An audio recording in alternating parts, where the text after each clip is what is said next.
So there's a fascinating topic that seems to be making a comeback in recent times, which is Great Depression era habits. I think it's because in times of economic hardships, people are looking for ways to tighten their belts and make their money go further.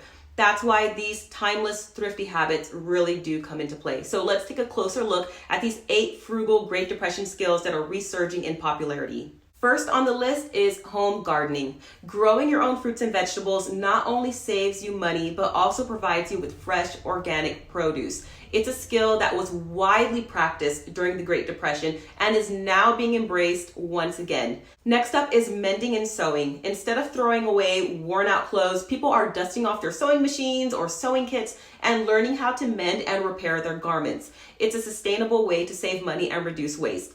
I don't have a sewing machine, but I do have a sewing kit that I have been starting to use. Another valuable skill that's making a comeback is canning and preserving food. You've seen the videos. By preserving fruits and vegetables when they're in season, you can enjoy them throughout the year and save money on expensive store-bought items. Next, we have rationing and meal planning. During the Great Depression, people had to make every bit of food count. Nowadays, people are embracing this habit by carefully planning their meals and making the most of every ingredient. Consider even challenging yourself to a no-spend month where you only eat from food already in your home for that month or for the week, whatever works for you. Reusing and repurposing is another great habit from the Great Depression that's gaining popularity once again. Instead of throwing away things, people are finding creative ways to repurpose items and give them a new lease on life, reducing their consumption and saving money. Next is conserving energy and resources. This is an essential habit to adopt during an economic downturn. Think of turning off lights when they're not in use and finding methods to reduce water consumption, like taking a shorter shower or simply not letting the water run when you're washing the dishes or brushing your teeth and you don't need it. I'm guilty of that and I need to work better at doing that myself. These simple actions can help save you money and contribute to a more sustainable future. Another habit is the practice of making do. During the Great Depression, people had to make the most of what they had.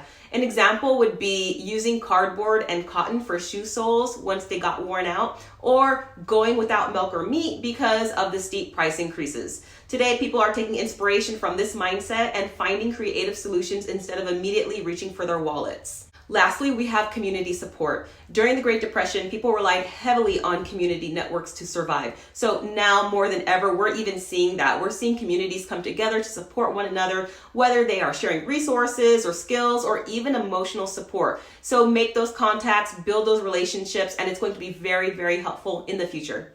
So those are the 8 Great Depression habits that are making a comeback right now. By embracing these frugal skills, we can navigate economic hardships that might be ahead and build a more sustainable and resilient future. Thanks for watching, and don't forget to subscribe to the channel. I will see you in the next video. Bye, friends.